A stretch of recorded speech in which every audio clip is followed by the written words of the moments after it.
Welcome to Sunita study zone. আজকে আবার অনেক দিন পরে আমি তোমাদের সাথে একটা স্টাডি ব্লগ শেয়ার করছি। তো তোমাদের আশা করি অনেকেরই ক্লার্কশিপ মেন্স যে এক্সাম আছে তো সেটা রয়েছে। তো তোমাদের প্রিপারেশান কেমন হচ্ছে? এখন তো প্রায় শেষের মুহূর্তে, আর হাতে মাত্র কটা দিন। তো আজকে ২৪ তারিখ আর ২৮ তারিখে আমাদের পরীক্ষা। তো যার যেটা প্রিপারেশান হওয়ার আশা করি হয়েই গেছে। এখন শুধু একটু রিভিশন আর তার সাথে একটু মক দেওয়ার পালা। তো দেখো আমিও সকাল সকাল উঠে এখন মানে পড়তে বসে গেছি। তো তার সাথে আমি একটা স্টাডি রুটিন করে নিয়েছি, যে এই যে সকালবেলা একটা স্টাডি রুটিন। তো এই রুটিনটা করলে পরে সেই অনুযায়ী চলা মানে সুবিধা হয় আমার।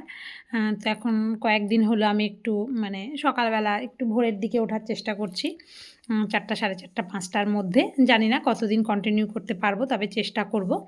তো এটা ভীষণ হেল্পফুল হচ্ছে আমার জন্য। তো আমি যদি বিষয়টাকে কন্টিনিউ করতে পারি মানে অনেক দিন, তাহলে তো ১ মাস ২ মাস তোমাদের অবশ্যই জানাবো। আর তোমরা কারা কারা ভোরে ওঠো এবং পড়াশোনা করো আমাকে অবশ্যই পারলে জানিও। আমারও তাহলে ভালো হবে, মানে আমিও উৎসাহ পাবো। তো আমি আজকের একটা ছোট স্টাডি রুটিন করে নিয়েছি। সকালবেলা ঘুম থেকে উঠে ফ্রেশ হয়ে যা যা কাজ করার সব করে নিয়েছি। এখন শুধু মানে পড়াশোনা আর খাওয়া দাওয়া, মাঝে মাঝে একটু ব্রেক নেওয়া, এইসবেরই। তো চলো, প্রথমে আমার যেটা পড়বো সেটা হচ্ছে মানে বিভিন্ন রকমের যে রিপোর্টগুলো হয়, তো সেগুলো আমাদের জন্য ভীষণ ইম্পর্টেন্ট। বাংলা, ইংরেজির যে রিপোর্টগুলো যেগুলো আমরা পড়েছি সেগুলো একটু পড়লাম, কিংবা নতুন কিছু একটু চোখ বুলিয়ে নিলাম। তার সাথে সাথে মোস্ট ইম্পর্টেন্ট কী বলো তো, এখন এই মুহূর্তে হচ্ছে লেখাটা ভীষণ ইম্পর্টেন্ট হয়ে যাচ্ছে। মানে টাইম ধরে লেখা, তোমরা কে কে টাইম ধরে লিখছো এবং কারা কারা মক দিচ্ছ এবং মকটাও খুব ভালো মতো হচ্ছে, সেটা কিন্তু আমাকে একটু জানিও। মানে ১ ঘন্টার মধ্যে কারা মক কমপ্লিট করতে পারছো। তো আমি বেশ কিছুদিন ধরে চেষ্টা করছিলাম ১ ঘন্টার মধ্যে করার, তো হচ্ছিল না।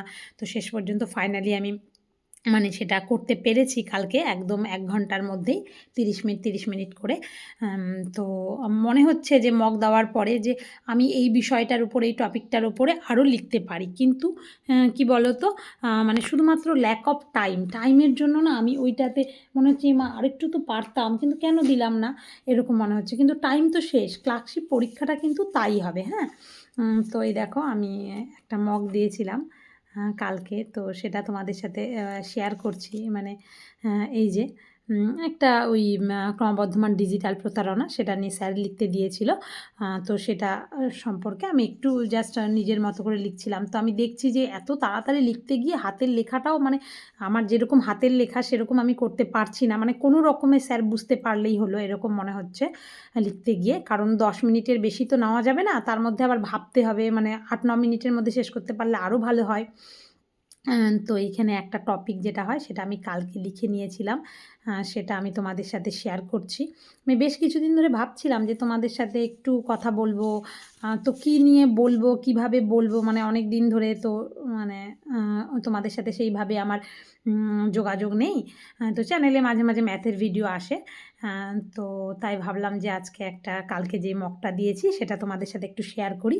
আর আমার কিভাবে চলছে সেটাও শেয়ার করি। তো সবসময় সব দিন সমান হয় না। স্টাডি রুটিন করি, তারপরে আবার মাঝখান থেকে হয়তো মানে হয়ে ওঠে না, আবার কোনো দিন হয়, এরকম আর কি। কিন্তু আমাদের টার্গেটটা বড় নিতে হবে। আমি যদি সারাদিনে ৮-১০ ঘন্টা পড়ার টার্গেট নিই, তাহলে তো আমার ৫-৬ ঘন্টা হবে ঠিকঠাক। আর আমি যদি টার্গেটে নিই ৫-৬ ঘন্টা, তাহলে তো ৪-৫ ঘন্টাও হবে না। আর সারা বছর তো এত পড়ার প্রয়োজন হয় না। এই পরীক্ষার আগের মুহূর্তে কোনো দিন দেখবে যে তোমার কিছুই হচ্ছে না। আমার তো এরকম হচ্ছে। মানে কোনো দিন যাচ্ছে যেদিন আমি একটু হয়তো মক দিলাম কিংবা একটু আধটু পড়লাম, যতটা পড়া উচিত সেটা কিছুই পড়তে পারছি না। তার কারণ কি, একটা টেনশন হয় পরীক্ষার আগেই, বা কী হবে, এখনও এত পড়া বাকি, কী করব? আবার একটু মাঝে মাঝে মনে হয় যদি কমন আসতো রিপোর্টের টপিকগুলা তাহলে ভালো হতো। যদিও কমন আসবে এটা কারোরই মাথায় নেওয়া উচিত নয়। তো যাই হোক, এরকম নানান মানে ক্লার্কশিপ সম্পর্কে, যেহেতু সামনে ক্লার্কশিপ আছে, তো আমি আমার একটু পড়ার রুটিন কিংবা আমার চিন্তাভাবনা, আমার মনে যেগুলো আসছে সেটাই আজকে তোমাদের সাথে শেয়ার করছি।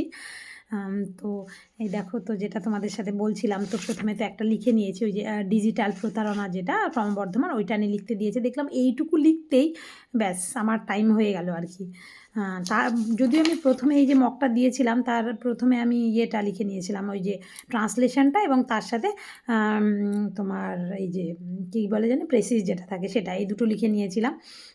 তো লিখে নিয়ে জানি না কি হয়েছে, তো স্যারকে দিয়ে মানে স্যারকে পাঠিয়েছি লিখে, এখন স্যার চেক করে দেবে। তো তোমরা সকলেই হয়তো কম বেশি জানো, তাও তোমাদের সাথে মানে বলছি, যেহেতু রিপোর্টটা 10 মিনিটের মধ্যেই লিখতে হবে, এবং প্রেসিসও, আর তার সাথে ট্রান্সলেশনও। এবার তোমাদের যার যেটা মনে হচ্ছে, যে আমার যেমন মনে হচ্ছে কি ট্রান্সলেশনটা, বাংলা ট্রান্সলেশনটা আমার মানে নিজের জন্য মনে হচ্ছে কি খুব ভালো হচ্ছে, মানে মনে হচ্ছে আমার যে 3টা টপিকের মধ্যে ট্রান্সলেশনটা মনে হয় আমি একটু ভালো লিখতে পারছি। তাহলে আমি ওর জন্য ট্রান্সলেশন দিয়ে শুরু করব ভেবেছি। যেহেতু কোয়েশ্চেনটা এর আগে আমি যেহেতু লাস্টবার ক্লার্কশিপ মেন্স দিয়েছিলাম, তো সেখানে কোয়েশ্চেনটা সম্ভবত আমার যতদূর মনে পড়ছে, যে মানে কোয়েশ্চেন ছিল তার নিচেই হয়তো আমাদের লিখতে হয়েছিল। আমি যদি ভুল হই তোমরা আমাকে ঠিক করে দিও, যারা এর আগের বার মেন্স দিয়েছো। তো আমিও দিয়েছিলাম।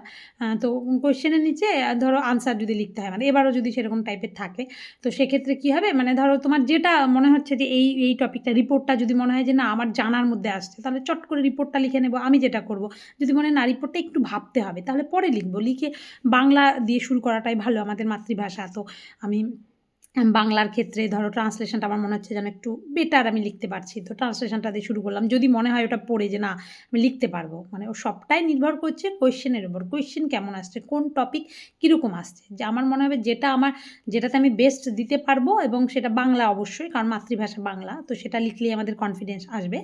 তো যেটাতে আমি বেস্ট লিখতে পারবো সেটাই প্রথমে শুরু করব, তারপরে ধীরে ধীরে অন্যান্য টপিক শুরু করব। তো দেখো, আর যেটা বললাম আমি, যে ট্রান্সলেশনটা আমার মনে হচ্ছে ভালো। প্রথমে ট্রান্সলেশন করলাম, তারপর একটু প্রেসিস করলাম, তারপরে রিপোর্টটা লিখলাম। কারণ রিপোর্ট একবার লিখতে বসলে সেটা অনেকটা সময় চলে যাচ্ছে মনে হচ্ছে, তখন প্রেসিস আর ট্রান্সলেশনের জন্য একটু তাড়াহুড়ো লেগে যাচ্ছে বাংলার ক্ষেত্রে। আর ইংরেজির ক্ষেত্রে যেমন প্রেসিস ট্রান্সলেশন একটু হলেও ভাবার বিষয় আছে, তো সেক্ষেত্রে যদি রিপোর্টের টপিকটা মনে হয় যে একদম কমন, বারবার বাড়িতে পড়েছি লিখেছি, তাহলে আগেই রিপোর্ট লেখা ভালো আর কি। এই যে এখানে একটা রোড অ্যাক্সিডেন্ট দিয়েছিল তো আমাদের স্যার পরীক্ষার জন্য, তো সেটা আমি এই যে এখানে লিখেছি। তো আমি বিভিন্ন জায়গা থেকে, মানে যেখানে যেটা পাচ্ছি আর কি, যা কোয়েশ্চেন পাচ্ছি চেষ্টা করছি মাঝে মাঝে একটু পরীক্ষা দেওয়ার, মানে বেশিরভাগ দিনই। কারণ এটাই ম্যাটার করে, দিন শেষে কোয়েশ্চেন কমন আসবে না এটাই ধরে নিয়ে যেতে হবে, যে ওইটুকু সময় যা মাথায় আছে সেটা লিখে প্র্যাকটিস করার অভ্যেস করতে হবে। তো তোমরা যারা এখনও মক দিচ্ছ তারা তো খুব ভালো, কত টাইম লাগছে 1 ঘন্টার মধ্যে নামাতে পারছো কি না ভালোভাবে সেটা আমাকে জানিও। আর যারা এখনও মক দাওনি, মানে তারা কিন্তু এই 2-3টা দিন একটু হলেও মক দিতে পারো, তাহলে আমার মনে হয় ভালো হবে। তো এই যে এটা একটা রোড অ্যাক্সিডেন্টের একটা রিপোর্ট ছিল, যেমন এই রিপোর্টটা সকলেরই জানা কম বেশি। তো সেক্ষেত্রে এরকম টাইপের যদি রিপোর্ট আসে, তাহলে ইংলিশ এই রিপোর্ট দিয়ে লেখা শুরু করাটাই বেটার আমার মনে হয়। তো তারপরে একটা ট্রান্সলেশন এবং প্রেসিস এসেছিলো, তো আমি সেটাও লিখে নিয়েছি। তো আমি প্রথমে মানে বাংলা ওগুলো দিয়ে শুরু করেছিলাম, ট্রান্সলেশন, প্রেসিস, তারপর রিপোর্ট, আর তারপরে ইংরেজি যে রিপোর্টটা দিয়ে শুরু করলাম, যেহেতু একদম জানা রিপোর্ট এসেছিলো, আর তার সাথে তারপরে ট্রান্সলেশন এবং প্রেসিস লেখা শুরু করলাম। তো এইভাবে আমি মানে করতে চাই আর কি পরীক্ষাতে। জানি না তারপরে কোয়েশ্চেনের উপর ডিপেন্ড করবে, এবং ওই 1 ঘন্টায় আমার শরীর কীরকম থাকবে, মন কীরকম থাকবে, সবটার উপর ডিপেন্ড করছে কিন্তু। ওই 1 ঘন্টার উপরেই তোমার খেলা শেষ, গেম ওভার হয়ে যাবে। কারণ হচ্ছে ওই 1 ঘন্টাটা মানে এত আগেরবারও পরীক্ষা দিয়ে আমি বুঝলাম মানে কীভাবে চলে গেল, মানে এই মুহূর্তে পরীক্ষাটা শুরু করলাম, পরের মুহূর্তে পরীক্ষা শেষ হয়ে গেল। আমার জাস্ট পার্সোনাল এক্সপিরিয়েন্স বলছি। তো এই তো আর কি, আজকে আমি তোমাদের সাথে আমি যেহেতু WBCS পড়ি, বারবার WBCS মুখে আসে, তো ক্লার্কশিপ মেন্সের যে মানে একটা আমি পরিমক দিয়েছি সেটা তোমাদের সাথে শেয়ার করলাম, সেই রিলেটেড কিছু কথাবার্তা, তার সাথে একটা রুটিন আর কি, যেটা আইডিয়াল রুটিন হওয়া উচিত। আমি মানে চেষ্টা করি, কিন্তু পারি না আর কি, সবসময় হয়ে ওঠে না, তবুও তো চেষ্টা করতে হবে। তো যাই হোক, আজকে এটুকুই। আর এখন যেহেতু সামনে পরীক্ষা, আর দেখো এখানে 7:30 থেকে আমার শুরু করতে হবে, তো 7:30 কিন্তু পার হয়ে গেছে তোমাদের সাথে কথা বলতে বলতে। তো আজকে এটুকুই।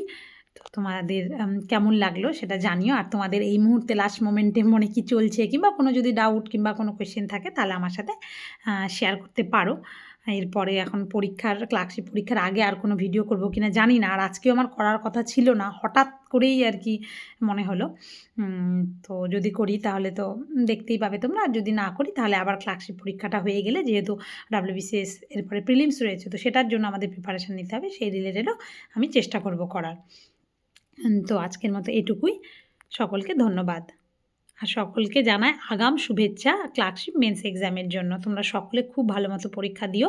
আর আমার পরীক্ষা কেমন হবে দেখা যাক, পরীক্ষা দিয়ে আসে যদি মানে শেয়ার করি।